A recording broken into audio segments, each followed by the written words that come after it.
no ar, Abre Aspas, o primeiro jornal multidigital do eixo SP-Rio. Abre aspas. Apoio Sicredi. Gente que coopera, cresce.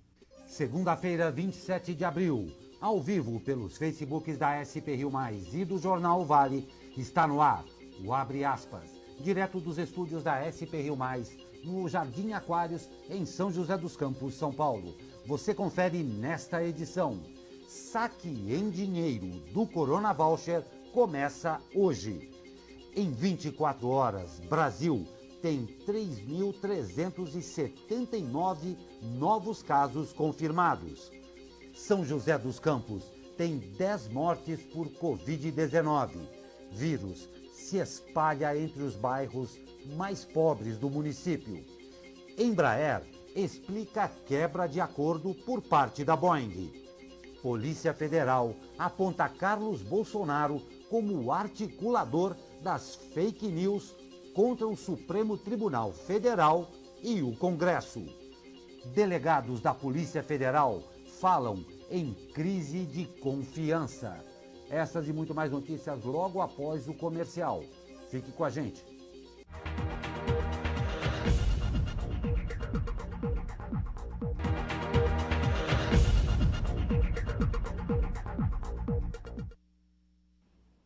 Olá, estamos de volta ao vivo com o Abre Aspas desta segunda-feira. Comigo, o jornalista Douglas Cruz. Muito bom dia, Douglas. Muito bom dia, Glauco. Muito bom dia quem acompanha a gente aí de casa. Lembrando que estamos ao vivo, né, Glauco? Então, quem quiser participar aqui com a gente, manda a sua mensagem, seus elogios, sua crítica. A gente está sempre aqui ao vivo, lendo o que você está mandando na nossa live. É isso mesmo, seja muito bem-vindo. E começa hoje o saque do auxílio emergencial de R$ 600 em dinheiro direto da poupança digital da Caixa sem usar cartão. Os primeiros beneficiários que poderão retirar são os nascidos em janeiro e fevereiro. O saque será liberado em etapas, de acordo com o mês de aniversário da pessoa, para evitar aglomerações nas agências. Para sacar esse dinheiro, é necessário ter acesso ao aplicativo Caixa Tem, disponível para Android e iOS, segundo o banco, que é diferente do app usado para quem não está no cadastro único fazer a inscrição para receber o benefício. A Caixa afirma que deve haver uma opção habilitada no app para que o trabalhador informe o valor a ser retirado. Ao fazer isso, será gerado um código para saque nos caixas eletrônicos e casas lotéricas. Basicamente é assim, Glauco, você tem que ir no aplicativo ali da Caixa, né, solicitar, tem uma abinha ali para você retirar em dinheiro. Então não adianta você ir até a agência, ir lá sem internet, tentar... Não, você tem que habilitar em casa antes, vai lá no aplicativo, habilita, saque em dinheiro. Então você pode retirar aí, segundo a Caixa, nos caixas eletrônicos da Caixa ou nas caixas lotéricas sem cartão, apenas com seu documento de identidade, aí, seja RG ou uma carteira de habilitação, né? E lá, documento com foto. Documento com foto, exatamente. Mas lembre-se, é muito importante que você esteja atento aí à data de saque. Então, por exemplo, as pessoas que nasceram até o dia 27, entre janeiro e fevereiro, começa hoje. Em março e abril, começa amanhã. Em maio e junho, a partir do dia 29. Julho e agosto, a partir do dia 30 e assim vai. Então, não adianta o pessoal que nasceu em dezembro, né, ir lá tentar sacar hoje que não vai conseguir. Então, duas coisas muito importantes. Habilitar o saque em dinheiro no aplicativo e ver se é a sua data de saque, né, Glauco? Não tem a menor dúvida. Tudo para evitar aglomerações. Exatamente. Né? E o Brasil registrou 3.379 casos de coronavírus em 24 horas. Segundo aí o último balanço divulgado pelo Ministério da Saúde ontem. Apesar do número ser expressivo, trata-se de uma desaceleração em relação aos 5.514 novos diagnósticos confirmados no sábado, o recorde de novos casos em um dia. O número de mortes neste domingo foi de 189. No sábado, havia sido 346. É o 14º dia consecutivo com mais de 100 mortes confirmadas. No total, são 61.888 casos confirmados com 4.205 mortes. Um número muito alto, né, Glauco? Muito expressivo. E o pessoal sempre cobra da gente aqui, corretamente na nossa live, né? E o número de recuperados. A gente sempre guarda essa notícia aí por final do jornal para a gente acabar aí com uma autoestima alta, né? Uma notícia positiva para encerrar o jornal. Então você que está curioso para saber o número de recuperados, agora até o final que a gente vai estar divulgando, né, Glauco? Calma que chegaremos lá, né? Exatamente. E o estado de São Paulo registrou neste domingo 1.700 mortes pelo coronavírus. Os óbitos estão distribuídos em 128 cidades. Os casos confirmados chegaram a 20.715.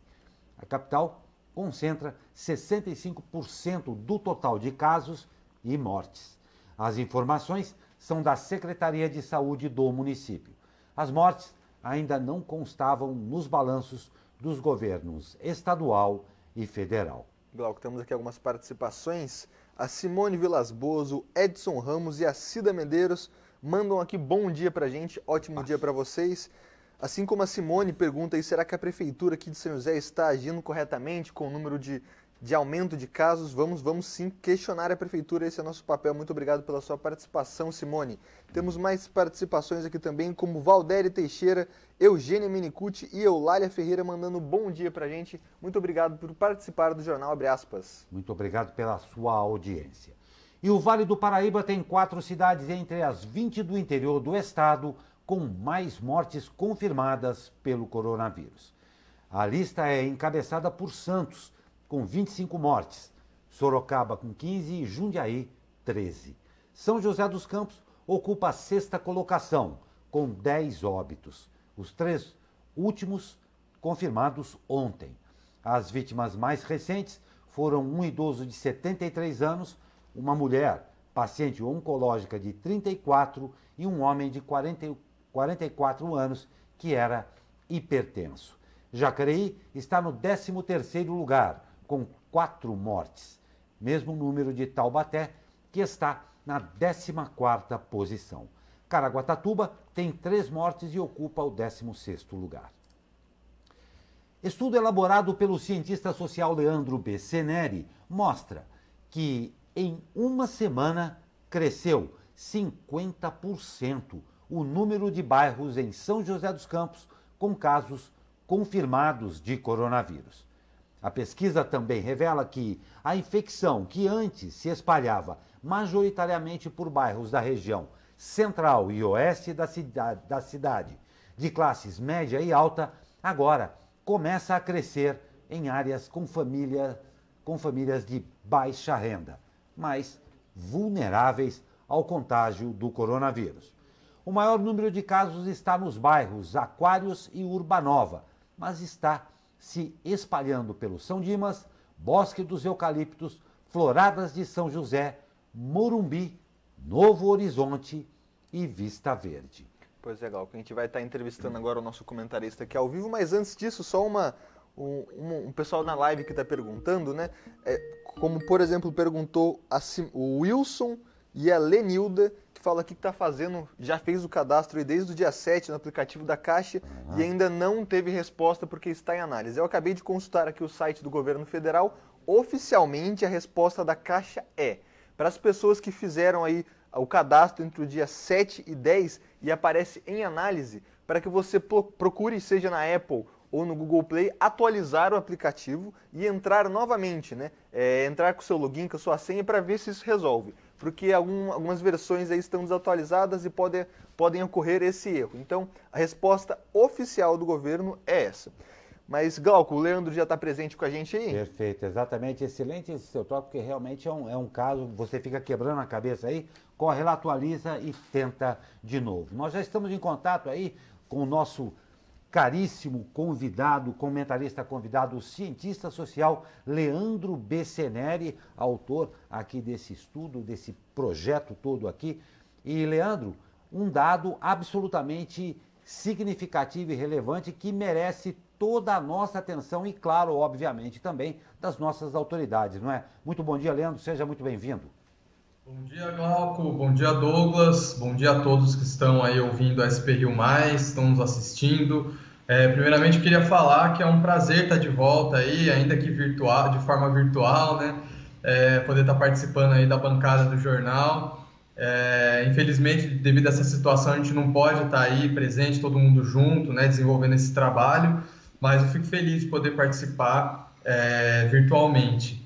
Em relação a esse estudo, que não é bem um estudo, né? É muito mais uma análise que eu tenho feito ao longo do tempo aqui para São José dos Campos e para outros municípios também do estado de São Paulo, a gente vê que são diversos fatores, né? Primeiro que a gente vê que o vírus ele chegou muito forte, né? A porta de entrada dele foi justamente nessas regiões de renda mais elevada.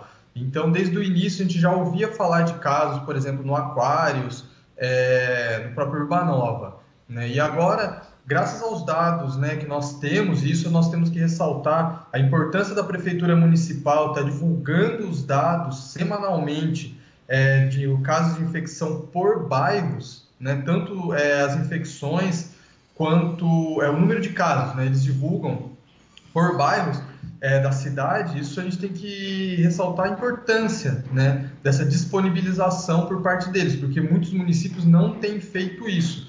Então, é importante que a Prefeitura continue fornecendo esses dados, né, e siga aí atualizando esse boletim epidemiológico diariamente, né, e às sextas-feiras lançando esse boletim com os dados por bairros, né? Então, graças a esses dados, a gente consegue... O que eu faço, basicamente? Eu comparo o boletim da sexta-feira passada com da sexta-feira atual, né? Então, da semana passada com o atual, que foi o que eu fiz na última sexta, e depois eu tento fazer uma tradução visual, né, desse boletim, elaborando esses mapas. E aí a gente consegue ver, né, por meio dos mapas temáticos, né, fazer essa comparação, onde que o vírus ele não era presente há uma semana atrás e aonde que ele está presente agora. E uma outra coisa que possibilita a gente fazer, que essa disponibilidade de dados, né, nos possibilita fazer, é fazer o cruzamento dos bairros que estão com infecções do coronavírus com variáveis, por exemplo, do último censo demográfico que nós tivemos no país, que no caso foi no ano de 2010. Só ressaltando que o censo 2020 ele foi cancelado, né? Então ele foi adiado para o ano que vem. E então é possível fazer esse tipo de cruzamento e basicamente o que eu fiz? Eu calculei o percentual de famílias com renda de até um salário mínimo em 2010, né? E coloquei os pontos de infecção nos bairros junto com essas informações. Então a gente viu esse mapa aí que mostra, né, que o vírus o contágio pelo vírus não está ocorrendo apenas mais nas áreas de elite, como por exemplo... Oi? Eu vou só pedir para o Pedro colocar um mapa aqui. Eu já queria que você... Isso, tá aí na tela o mapa, você tá em off só com sua voz. Pode comentar aí diretamente dos casos no mapa aí para a gente ver, por gentileza. Então, olhando esse mapa, por exemplo, se a gente comparar ele, né, com o mapa da sexta-feira passada, a gente vê alguns novos bairros com casos, né? Por exemplo, Vila Adriana, Jardim Santa Hermínia, o próprio Jardim Santa Inês, nós temos casos no Jaguari, né? Bairros também que são um pouco mais humildes, como por exemplo Rio Comprido, né, nas periferias da cidade, são bairros humildes da cidade. Nós temos o conjunto residencial Eumano Veloso, Jardim Cruzeiro do Sul, Interlagos, Torrão de Ouro. Então, olhando para esses bairros periféricos, que não são a residência das elites da cidade, né, a gente vê que já existem casos de contágio nesses locais. O que é importante a gente ressaltar é que esse mapa ele foi feito com base no boletim epidemiológico da Prefeitura Municipal, né? Então, a gente, com base nessas informações que a Prefeitura nos disponibiliza, eu utilizo elas e faço esse tipo de mapa, né? Esse tipo de trabalho. E, Leandro, você é demógrafo, você está fazendo doutorado em demógrafo, né? E também cientista social. Então, você tem propriedade para analisar os dois casos, né? No quesito de mapa, né, como é que está sendo feita essa transmissão, e agora no quesito social, o quão importante é ter essas informações para que a prefeitura tome atitudes? Então, a gente tem que, não só a prefeitura, como a sociedade civil organizada, né, eu acho que é importante a gente ter essas informações para a gente entender qual que é o panorama, né, socioeconômico do nosso município, como que o município ele se divide, como que estão as áreas, né, em relação, por exemplo, à renda, à infraestrutura, como naquele guia que nós divulgamos, eu com 2 colegas, né, há 3 semanas atrás. Então, a relação de infraestrutura urbana, a relação de número de moradores por domicílio, renda, a própria questão de escolaridade. Então, assim, esse tipo de informação, quando a gente cruza com as informações, com as variáveis, por exemplo, do censo, como a gente está vendo agora nesse mapa aí, quando a gente cruza com os dados do contágio de coronavírus, a gente consegue entender um pouco melhor qual que é a dinâmica de espalhamento da doença, né? Então, ela surge, isso é um padrão que a gente tem visto isso em São Paulo, nós temos visto isso em Campinas, num estudo que eu também estou fazendo lá para Campinas. Então, assim, o vírus ele entra na cidade, né, por bairros de elite. Então, no caso de São José, a gente viu a presença do Aquários, que é o bairro que tem o maior número de casos. Na última sexta-feira, eram 15 casos confirmados da doença. E aí, o vírus se espalha para outras regiões da cidade. Isso foi visto em São Paulo também. Tem matérias do Estado de São Paulo, da Folha e da Veja, que foram divulgadas na semana retrasada com essa informação. E agora a gente pode observar também esse espalhamento da doença por outros bairros da cidade, como é o caso de São José dos Campos. Ô Leandro, só um porém aqui. 50% é um percentual absolutamente significativo. Isso já significa para São José dos Campos um alerta vermelho? Não, acredito que assim, quando a gente fala que aumentou o número de casos, de bairros com casos, né? Vamos primeiro fazer uma ponderação aqui. Os dados que são divulgados pela Prefeitura, eles apresentam um delay, né? Apresentam um atraso em relação à situação atual. Porque, assim, entre a pessoa ter o contágio, manifestar os sintomas, procurar o serviço de saúde, fazer o exame, ter a confirmação da doença, isso leva alguns dias, né? Aí na casa de 15 dias que estava levando, eu não sei ao certo quanto que está levando agora, mas até se manifestar a doença, a pessoa procurar o serviço, tudo demorava, acho que na casa de 15 a 20 dias, por aí.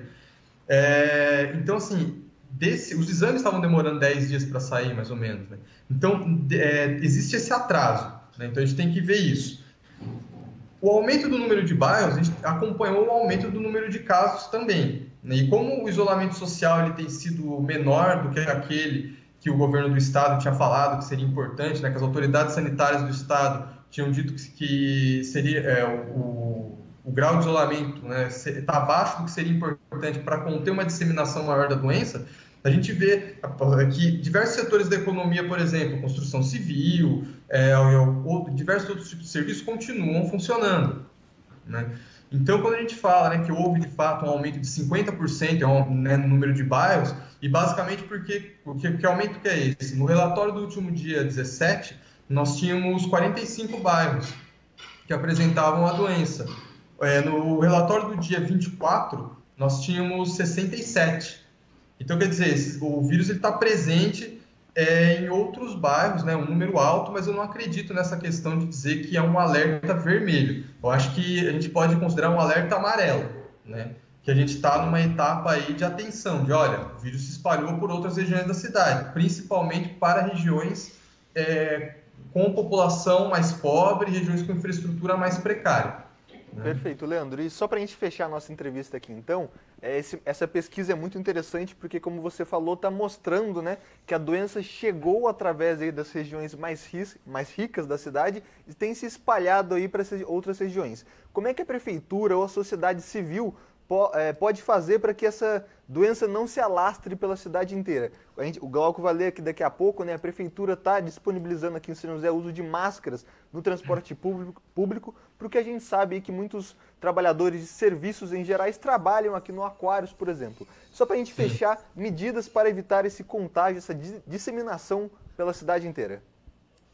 Então, sobre essa questão, né, de fato, aparece, né, a gente não tem uma certeza ainda, porque não é um estudo assim, conclusivo de dizer os casos estão entrando pelas áreas mais ricas, mas tudo leva a crer que isso está ocorrendo, né? Então, assim, a gente tem ainda que estudar, enfim, fazer estudos científicos, publicar isso, mas tudo leva a crer que é isso que está ocorrendo, né? Sobre a questão da prefeitura evitar ou mitigar a expansão da doença, eu acho que é importante a gente seguir as orientações, né, do poder público, daquilo que a OMS vem recomendando, a questão do distanciamento social, de todos os cuidados com a higiene pessoal, né, distanciamento entre as pessoas.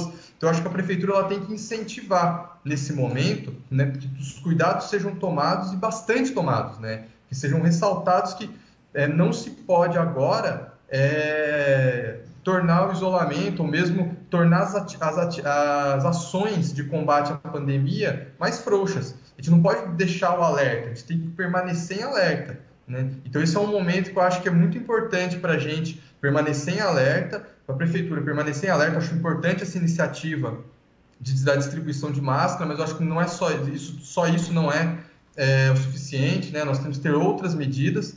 Então, eu acho que o poder público ele não pode achar que a situação está resolvida e que está tudo bem, que depois, daqui a alguns dias, a situação vai voltar ao normal. A gente sabe que não vai, né? Então, acho que a prefeitura tem que continuar tomando cuidado do transporte público, continuar aí fazendo os atendimentos à população, divulgando esses boletins epidemiológicos e continuar, né, incentivando que o distanciamento social continue permanecendo. Perfeito, Leandro, um prazer estar com você, mesmo que virtualmente aqui. Estamos com saudade de você aqui também na bancada, igualmente. Mas nós agradecemos e elogiamos muito todo esse trabalho, esse estudo aí que você tem desenvolvido, visando que a gente tenha uma visão clara a respeito do que acontece no nosso município com referência a essa pandemia. Muito obrigado, tivemos o prazer de conversar virtualmente com o cientista social Leandro Bessenelli. Muito obrigado, Leandro.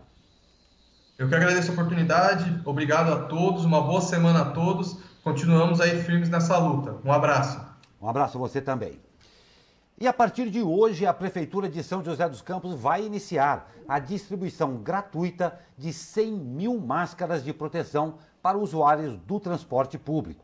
O primeiro local de entrega é lá no Terminal Rodoviário Central, a conhecida Rodoviária Velha. Pois é, Galco. E a Prefeitura também ressaltou que apenas as máscaras, né? Sempre, a máscara é apenas mais uma medida de contenção da doença. Então, a máscara não descarte aí que você lave suas mãos após sair do ônibus, por exemplo, que as janelas estejam abertas aí para manter a circulação de ar, que você, se possível, mantenha a distância, porque a gente sabe que os ônibus, geralmente em algum horário de pico fica bem cheio. Ao espirrar, cobrir as vias respiratórias, né? Se possível, não espirrar na mão. Então, várias medidas aí que juntas, né, somam nesse combate à doença. Não tem dúvida, Douglas, e é imprescindível a gente lembrar que neste momento nós não podemos relaxar no que diz respeito aos pequenos cuidados individuais que, claro, vão fazer uma enorme diferença no todo. Tá? Nós brasileiros temos agora, mas já passou. Não, não passou não. Nós estamos num momento absolutamente delicado. É importante que cada um faça a sua parte, tá bom? Não vamos nos esquecer disso. E a Prefeitura de São Sebastião adquiriu 4 cápsulas de isolamento para o tratamento de pacientes com doenças infecciosas respiratórias. Segundo a Secretaria de Saúde, as cápsulas de transporte hermeticamente isoladas funcionam com pressão negativa, o que proporciona maior segurança às equipes do SAMU, profissionais de saúde e transporte de pacientes com coronavírus. Os equipamentos serão utilizados pelas equipes de pronto atendimento de Boiçucanga, SAMU, USA, que é a Unidade de Suporte Avançado, e na UPA, a Unidade de Pronto Atendimento, lá na região central. Nós vamos para um rápido comercial e já voltamos com mais notícias. Fique com a gente.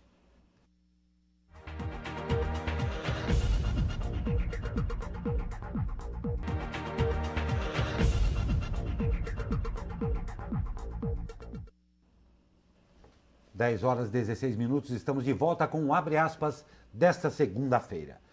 E a Polícia Federal identificou o vereador Carlos Bolsonaro, filho do presidente Jair Bolsonaro, como um dos articuladores de um esquema criminoso de fake news.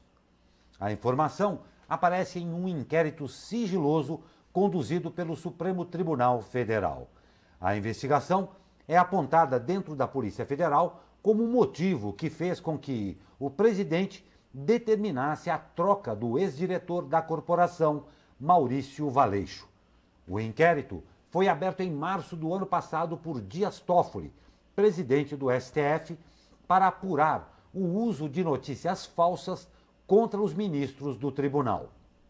Após a demissão de Sérgio Moro, o ministro Alexandre de Moraes, relator do inquérito no Supremo, determinou que a Polícia Federal mantenha os delegados que já estão no caso. Nas redes sociais, Carlos Bolsonaro defendeu que a informação não seria verídica e apontou que é mais fácil notar a manipulação feita pela grande mídia. Pois é, a gente está aqui com um compromisso de verdade, né? Sempre dando os dois lados da notícia. Então a gente deu de quem está acusando e de quem foi acusado a resposta, né, Glauco? Exatamente, exatamente. E o presidente Jair Bolsonaro deve anunciar o ministro da Secretaria-Geral da Presidência, Jorge Oliveira, como substituto de Sérgio Moro no Ministério da Justiça. A informação é da TV Globo. De acordo com a TV Globo, fontes do Planalto confirmaram que, depois de muito resistir, Jorge acabou aceitando o cargo. Oliveira disse a Bolsonaro temer que sua nomeação seja interpretada como uma possibilidade de o presidente influenciar na Polícia Federal e também teme pela proximidade com os filhos do presidente. O governo também decidiu que o diretor da Agência Nacional de Inteligência, Alexandre Ramagem, vai assumir o comando da Polícia Federal. Em comum, os dois nomes são ligados à família Bolsonaro. Alexandre Ramagem foi segurança de Bolsonaro na campanha eleitoral de 2018 e é muito próximo ao vereador Carlos Bolsonaro. Ambos têm fotos nas redes sociais passando juntos o Réveillon. Já Jorge Oliveira já foi chefe de gabinete na Câmara de Eduardo Bolsonaro. Jorge Oliveira é major da reserva da Polícia Militar do Distrito Federal. Pois é, Galco, a gente não está aqui entrando no mérito se eles são ou não capazes de assumir o cargo. Agora, como a gente viu na notícia, é muito interessante se citar, né? Um dos inquéritos que provavelmente o novo diretor da Polícia Federal vai assumir é a investigação do caso da família do Bolsonaro, incluindo o Carlos Bolsonaro. Agora, como é que ele vai investigar uma pessoa que ele é muito amigo, que tem fotos aí dele passando o Réveillon junto? Quem passa o Réveillon, desculpa, é família praticamente, né? Eu passei o Réveillon com a minha família, com os meus amigos mais chegados, então esse fica o questionamento para o presidente da República. Se Moro o acusou de estar interferindo nas investigações, cabe a ele e a Moro e as investigações apontarem quem está certo nessa conversa. Agora, que fica no mínimo estranho você indicar como novo chefe da Polícia Federal um amigo íntimo do seu filho para investigar o próprio, é bem estranho, né, Galco? Não tem dúvida. E o presidente Jair Bolsonaro usou as redes sociais para rebater as acusações. Em resposta a uma seguidora que disse que Ramagem é amigo dos filhos do presidente, Bolsonaro afirmou: "E daí? Antes de conhecer meus filhos, eu conheci o Ramagem. Por isso, deve ser vetado? Devo escolher alguém amigo de quem?" Bolsonaro também acusou Moro de mentir, abre aspas. Lamentavelmente, o ex-ministro mentiu sobre interferência na Polícia Federal, disse Bolsonaro nas suas redes sociais. Moro também mandou um recado a Bolsonaro via Twitter. Abre aspas. "Faça a coisa certa, pelos motivos certos e do jeito certo", foi o lema de campanha de integridade que fizemos logo no início, disse o ex-ministro. Pois é, Glauco, tudo que a gente não precisava, a gente já tem uma crise de saúde instaurada que causou uma crise econômica e agora a gente tem uma crise política. Então o Brasil aí dando aula de como não lidar com uma pandemia. Não tem a menor dúvida. E em uma carta aberta, destinada ao presidente Jair Bolsonaro, a Associação Nacional dos Delegados da Polícia Federal fez duras críticas às tentativas de interferência na Polícia Federal e apontou uma crise de confiança. A carta foi enviada no domingo ao presidente e tem como principal pedido o compromisso de autonomia no mandato para o cargo de chefe da instituição. O documento alerta ainda a Bolsonaro que as investigações e os relatórios de inteligência da Polícia Federal são sigilosos e não existe nenhuma previsão do fornecimento de informações diárias à presidência, como o próprio Bolsonaro admitiu que queria.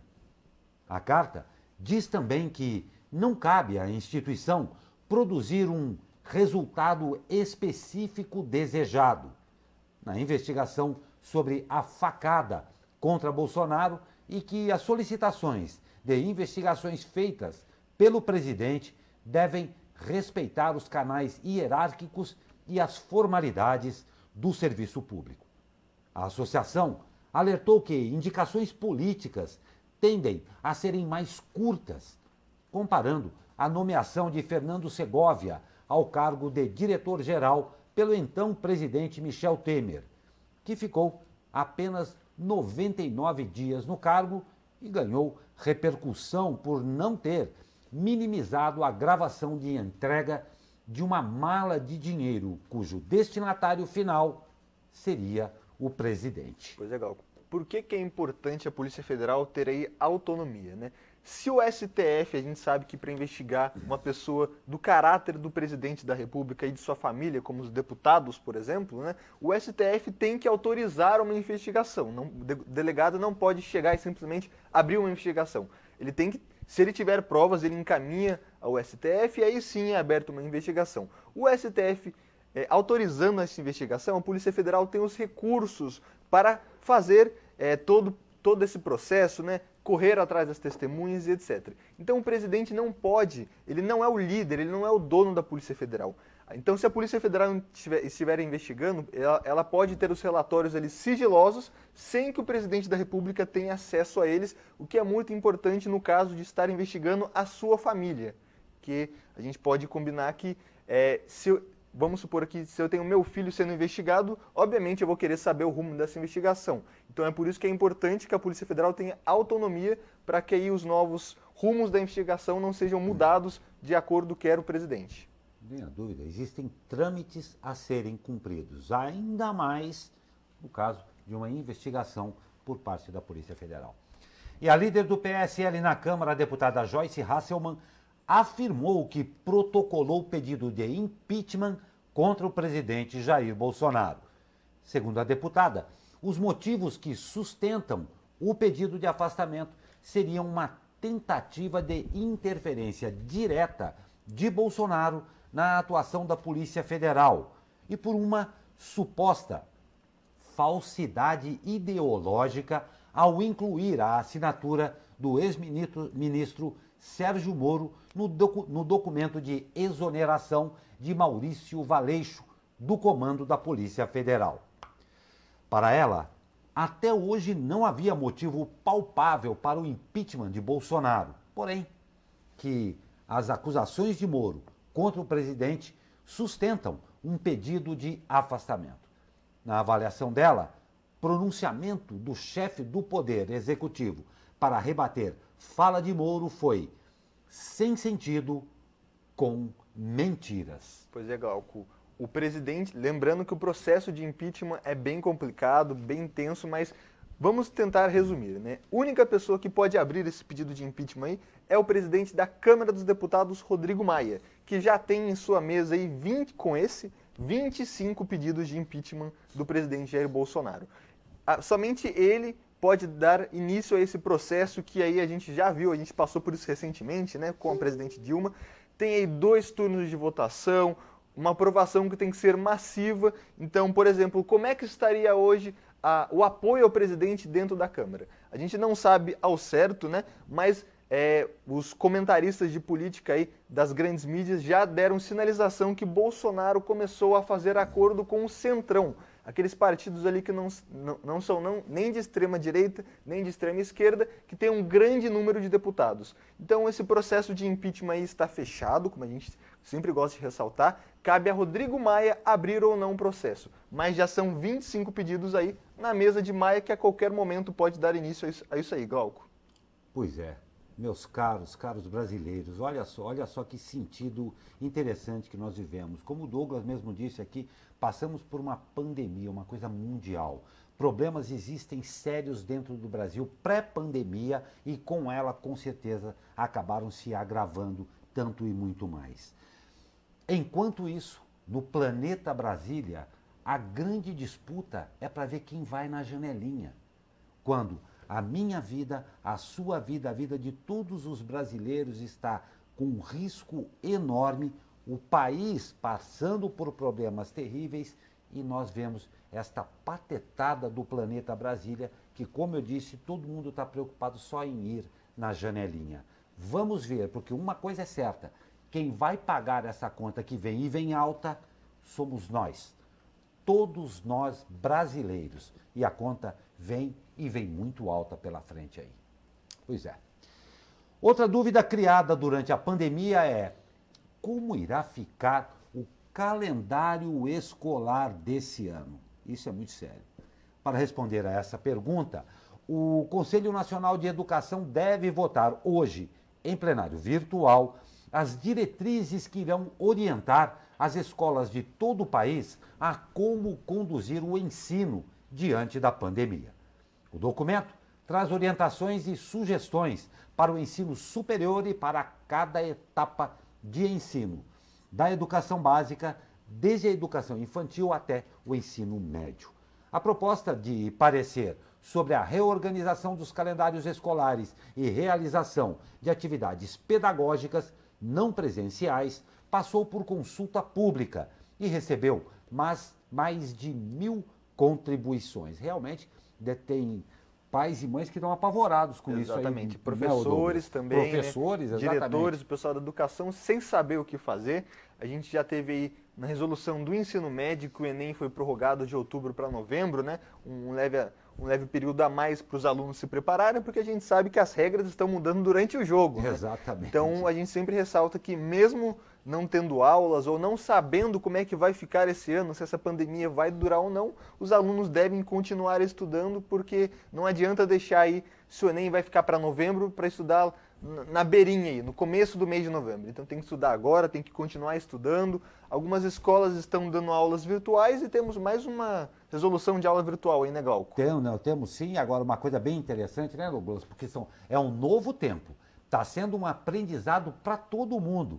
Para os alunos, como disse o Douglas também, pelos professores e pelos pais que estão tendo que administrar uma nova rotina dentro de casa para que isso realmente aconteça. E o que o Douglas falou é verdade. Não vai deixar para novembro. Exatamente. Que a coisa vai apertar para você. Então, adquira uma nova aí didática para você fazer em casa, disciplina para fazer isso daí também, porque esses são os novos tempos e ainda vai demorar para a coisa toda se normalizar.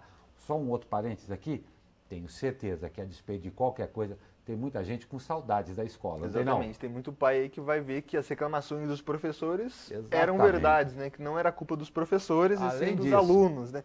Mas enfim, sempre ressaltar também o ótimo trabalho dos professores que lidam diariamente aí com 40, 50 alunos em sala e muitos deles aí não são tranquilos, né? Não são tranquilos e aí, olha, parabéns a vocês, tem muitos pais aí, com certeza, com saudades e reconhecendo finalmente a duras penas o grande trabalho que vocês prestam aí.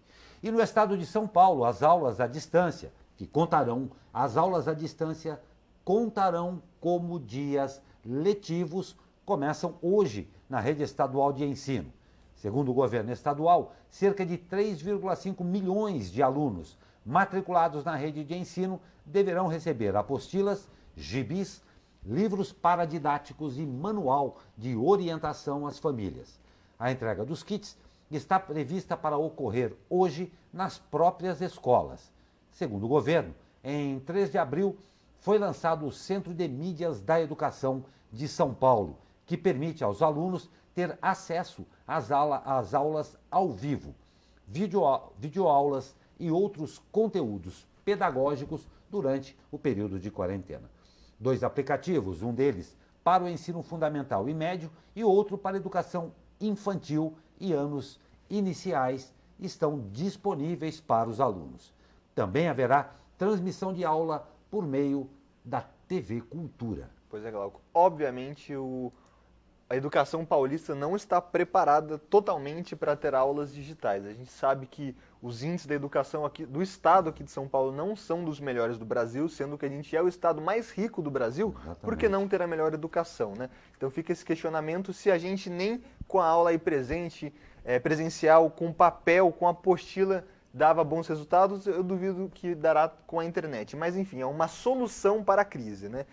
Obviamente o governo do estado não queria fazer isso, não queria ter aulas digitais, mas com a crise da pandemia está sendo forçado a ter aulas digitais. Então, com certeza começa hoje a aula digital, nos próximos dias aí teremos alguns problemas que o governo do estado terá que responder, porque a gente sabe que os problemas começam quando está jogando, né, Glauco? Jogo é jogo, treino é treino, então está valendo a partir de hoje e a gente espera que dê tudo certo. Não tem dúvida, uma boa observação aqui, parabéns à TV Cultura, que tem aquela programação tão fantástica, por fazer parte de mais esse momento aí do estado de São Paulo, né? Pois é. É uma coisa bem bacana também. Nós vamos para um rápido comercial, na volta vamos saber do tempo e vamos falar sobre a Embraer. É rapidinho depois do comercial, fique com a gente.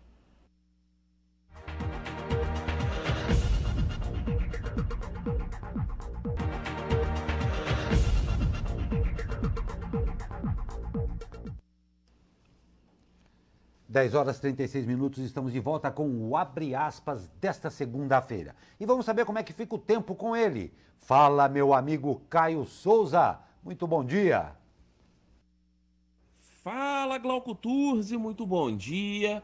A semana começa com mais um dia de tempo bem estável aqui na nossa região, por conta da atuação de uma massa de ar seco. O dia será de céu parcialmente nublado a claro, com calor na parte da tarde, e umidade relativa do ar pode ficar aí abaixo até dos 40%. A temperatura máxima prevista na região do Vale do Paraíba e no litoral é de 29 graus. Em São Paulo ficaremos com 27 e 24 na Serra da Mantiqueira. Além do problema da umidade relativa do ar baixa, né, o período da tarde, essas sucessivas tardes com valores bem baixos de umidade, podem aumentar aí o risco para incêndios. Então é importante tomar cuidado quanto a isso, evitar o descarte de guima de cigarro de carros, por exemplo, próximo a estradas, por conta da mata que deve ficar bem seca, e isso sim aumenta esse risco de incêndio. A tendência é de que o restante da semana, pelo menos até a próxima quinta-feira, seja assim de tempo estável, com essas mesmas condições, tempo seco, calor e as madrugadas com temperaturas mais amenas, aí com mínimas na casa dos 15, 14 graus. Caio Souza, direto da sala de operações do Tempo Vale, para o jornal Abre Aspas. Muito obrigado, Caio Souza, um grande abraço a você, ótima semana, ótima segunda e ótima semana a você e a todos aí do Tempo Vale. Não esqueçam de beber muita água, hein? Pois é, e a Embraer disse acreditar firmemente que a Boeing rescindiu indevidamente o Acordo Global da Operação, o MTA, e fabricou falsas alegações como pretexto para tentar evitar seus compromissos de fechar a transação e pagar à Embraer o preço de compra de 4,2 bilhões de dólares. A empresa brasileira promete buscar todas as medidas cabíveis contra a Boeing pelos danos sofridos. O comunicado oficial foi divulgado horas depois de a Boeing informar a desistência do acordo e culpar a Embraer por não ter atendido às condições necessárias. A Embraer disse ainda que a Boeing adotou um padrão sistemático de atraso e violações repetidas ao MTA devido à falta de vontade em concluir a transação, sua condição financeira, aos 737 MAX e outros problemas comerciais e de reputação. A Embraer acredita que está em total conformidade com suas obrigações previstas no MTA e que cumpriu todas as condições necessárias previstas até 24 de abril de 2020, informou a companhia. E completou: a empresa buscará todas as medidas cabíveis contra a Boeing pelos danos sofridos como resultado do cancelamento indevido e da violação do MTA. No comunicado, a Embraer disse que se mantém como uma empresa bem-sucedida, eficiente, diversificada e verticalmente integrada, com histórico de sucesso no atendimento a clientes com produtos e serviços construídos em uma base sólida de recursos industriais e de engenharia. A empresa é uma exportadora e desenvolvedora de tecnologia, com atuação global em aviação de defesa, executiva e comercial. Nossos funcionários continuarão a oferecer com muito orgulho aos nossos clientes produtos e serviços de alta qualidade, dos quais dependem da Embraer todos os dias. E concluiu: nossa história de mais de 50 anos está alinhada com muitas vitórias, mas também com alguns momentos difíceis. Todos eles foram superados, e é exatamente isso que vamos fazer novamente. Superar esses desafios com força e determinação. Uma bomba que caiu aqui em todo o Vale do Paraíba, né, Douglas? Pois é, Glauco. Esse acordo aí que já era esperado desde 2017, né, tem sido firmado. E assim, a Boeing afirmou que a Embraer, que esse acordo foi rescindido porque a Embraer não tomou as atitudes necessárias, as ações necessárias. Então a Boeing deveria afirmar quais atitudes a Embraer não tomou, o que ela deixou de fazer para que esse acordo fosse rescindido. A Embraer, Glauco, disse hoje que vai pedir ressarcimento, porque a Boeing aí, o acordo comercial entre a Embraer e Boeing pagaria 4,2 bilhões de dólares por 80% da unidade de aviação comercial da Embraer. Então é uma quantia exorbitante, né, bem alta, mas enfim, a gente sabe que o mercado da aviação neste momento de pandemia tem sofrido grandes perdas, não é novidade para ninguém, porque quase 90% dos voos no mundo inteiro tiveram queda de produção. Consequentemente, se não tem voo, não tem venda de aeronaves, o serviço de manutenção fica mais baixo, enfim. A gente sabe que ambas empresas estão sofrendo. Agora, a gente causou um espanto aqui pra gente na semana passada, quando chegou a notícia que a Boeing simplesmente rescindiu o contrato, né? Vamos ver como é que vai ficar essa novela que foi criada durante a pandemia, que não era esperada. E a gente sabe que a Embraer aqui, a gente aqui da cidade, tem tomado algumas atitudes que já tirou aí algum dinheiro do bolso, né? A gente sabe que a unidade Faria Lima está sendo transferida para a unidade Eugênio de Melo, grandes obras feitas aqui na cidade, enfim. Vamos aguardar, porque é mais um capítulo, mais uma bomba que não estava prevista, né, Glauco? Não tem a menor dúvida, Douglas, e é claro que a Embraer, não só para São José dos Campos, como para toda a região metropolitana do Vale do Paraíba, tem uma importância, claro, industrial, empresarial muito grande, mas ela habita também o psicológico de toda a nossa região. Um grande orgulho, claro, sem dúvida nenhuma, e causa essa preocupação. Mas muito bacana o comunicado aqui da Embraer, e finalizando do jeito como eles falaram aí, passaram por bons momentos e alguns momentos muito, muito difíceis também.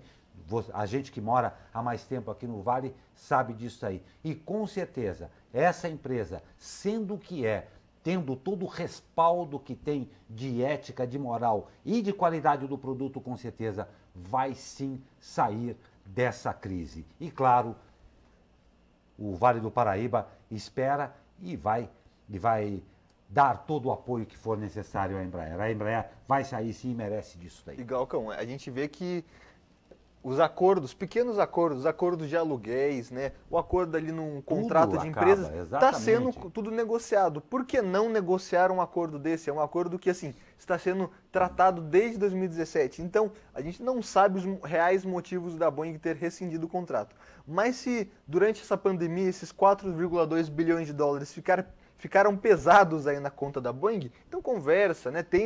Prorroga esse acordo aí, né? Exatamente, divide. A gente não sabe o que aconteceu, mas nós aqui pequenos, né, Glauco, que lidamos com pouco dinheiro, não imagina qual foi o real motivo desses 4,2 bilhões de dólares não serem investidos nesse momento de forma abrupta, né? Não tem a menor dúvida. Uma coisa nós temos certeza, isto não acabou por aí. Ainda vai ter aí uma sequência de acontecimentos que nós esperamos todos que chegue a bom termo, claro para ambas, mas indiscutivelmente vamos puxar a brasa para a nossa querida Embraer.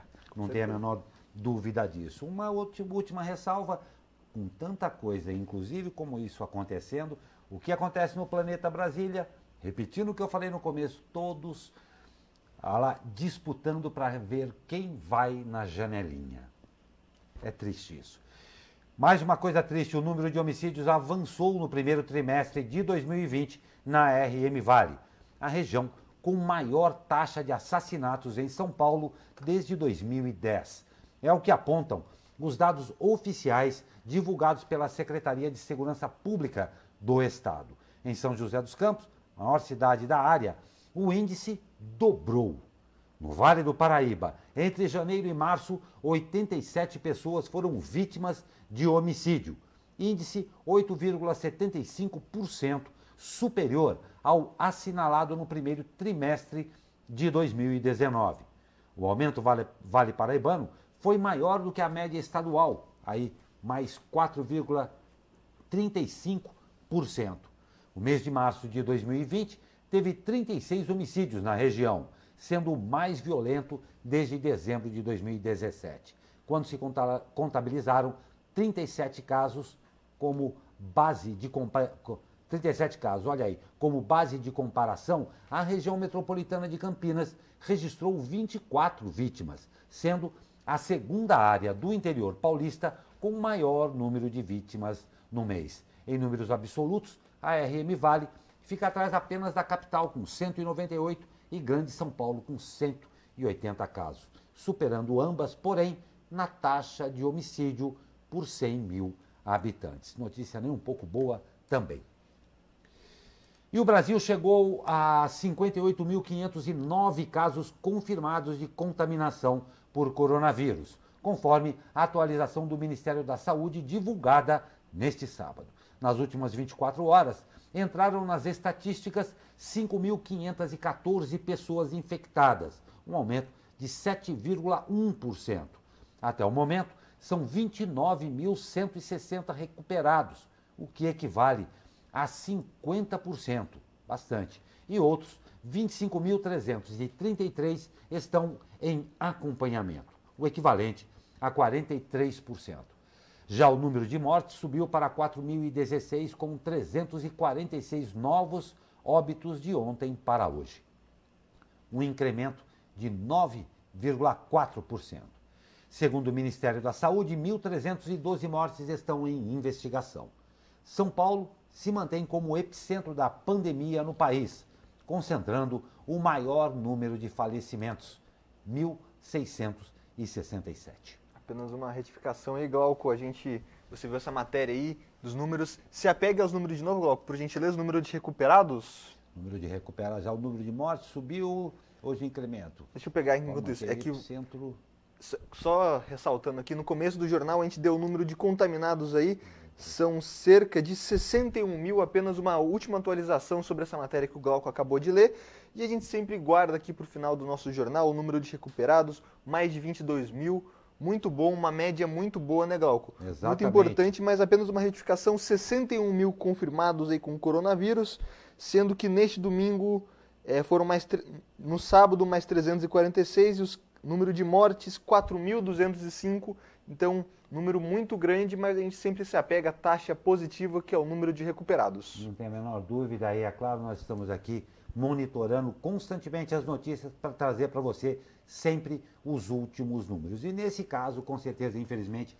eles variam aí de hora em hora e às vezes até menos. Né, exatamente. Mas obrigado pela retificação aqui.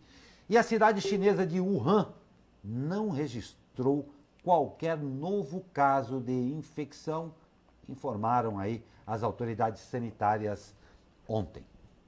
O temor agora é quanto à possibilidade de uma segunda onda de infecções aí do novo coronavírus em meio às novas medidas para conter o vírus e a reabertura da economia. Em toda a China continental, foram notificados apenas 3 novos casos, segundo a Comissão Nacional de Saúde na China, nas últimas 24 horas. Wuhan, o epicentro inicial da pandemia, lá não se registrou nenhum novo caso. Essa é a primeira vez que isso acontece em vários meses e não houve registro de morte também. Todos os pacientes que estavam internados já tiveram alta. Uma notícia boa aí que a gente não está tendo uma segunda ou terceira onda de contaminação, né, Glauco? Não tem a menor Porque dúvida. a doença começou lá em dezembro, teve aí uma queda muito grande, depois teve uma leve segunda onda, né, de doenças, de novos infectados vindo de outros países. Agora a gente tem essa notícia positiva, que o epicentro onde tudo começou da pandemia do coronavírus está sem casos. A gente só espera que o Wuhan agora dê a receita do bolo para o mundo, né, para a gente sair dessa, porque como lá tudo começou, lá começou primeiro, então eles já sabem como lidar com essa doença, então a gente espera a receita do bolo aí para todos os países e cidades que estão sofrendo com essa pandemia. Não tem dúvida. E enquanto não vem a receita mágica do bolo, cumpre-nos a todos fazer o que é determinado e orientado pela Organização Mundial de Saúde, né? Exatamente. Vamos manter o cuidado, que é sempre o mais importante. E vários países europeus registraram os menores números de óbitos desde março, após o início da pandemia. A tendência de queda tem feito a Europa flexibilizar as medidas de isolamento. O presidente do governo espanhol, Pedro Sánchez, apresentará amanhã um plano de flexibilização da quarentena, que ele estendeu até o próximo dia 9. Na França, o plano de flexibilização será deflagrado no dia 11. No Reino Unido, o premier Boris Johnson retomará o trabalho hoje, após várias semanas de afastamento provocado pelo coronavírus. É importante a gente frisar ali que em todos os países citados, o plano de flexibilização está sendo feito de acordo com a queda dos números. Então, por exemplo, se os números começaram a cair aí, a gente está tendo a curva caindo para baixo, aí sim a flexibilização. O que é diferente aqui do Brasil, que os números estão numa crescente constante. Tem alguns picos, um dia mais, um dia menos, mas uma crescente aí no número de casos, né, Glauco? Não tem a menor dúvida, não tem a menor dúvida.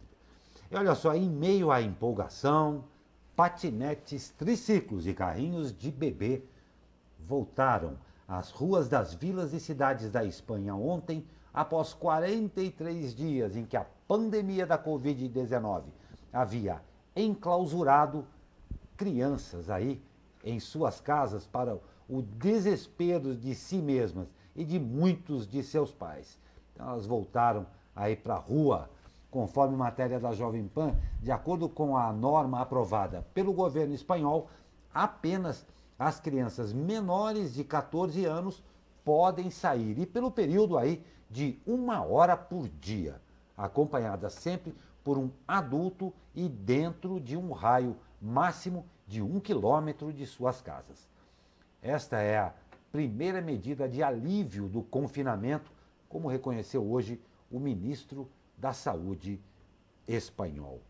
Pois é, Glauco, a gente sabe que o novo ministro da Saúde aqui no Brasil, o Taish, já assumiu falando que a saúde é um conteúdo multidisciplinar, né? E com certeza a gente pode encaixar na saúde o bem-estar das crianças, né? Você imagina a criança aí 2, 3 meses enfurnada dentro de casa, então é importante sim essa flexibilização para as crianças, desde que tenha os devidos cuidados, né? Não é para simplesmente liberar as crianças no parquinho aí, colocando a mão nos aparelhos, mão na boca, porque a gente sabe que criança não sabe o que é um vírus, não sabe o que é uma medida de higiene, então cabe aos pais espanhóis aí tomar cuidado, e pra gente aqui no Brasil, então, nem se fale, né, Gal? Nem fale. Vamos continuar, vamos ser fiéis aí ao que é indicado, já diz pela Organização Mundial de Saúde, fazermos a nossa parte. Respeitar o próximo, fazer a nossa parte, que, claro, nós vamos sair. Douglas, uma segunda-feira com notícias difíceis aí da gente dar, mas a gente tem a certeza de que nós vamos sair dessa, e o Vale do Paraíba, que também foi aí impactado com essa notícia da Embraer, claro, nós vamos acompanhar tudo isso e fé, muita fé, porque nós vamos sair dessa, né, Douglas? Exatamente. Boas notícias aí pro fim do jornal, né, Glauco? Com sempre aquele sinal de esperança aí pra semana, que seja uma semana boa para todo mundo. E, Glauco, você já deu uma voltinha ali na Ponte Estaiada? Já passou por ali? Pois então, eu tive que passar, porque eu fui até os Jardins Satélite, tinha visto o seu filminho, que tinha passeado ali também. Falei, não vou aguentar. Na volta, passei. Parabéns, uma coisa muito bacana. Não cabe mais ficar discutindo se vai ou se não vai. Está pronta, funcionando. Está de parabéns, ficou bem bacana. Eu gostei muito de passar. Ficou muito bonita a Ponte Muito Estaiada. bonita, demais de bonita mesmo.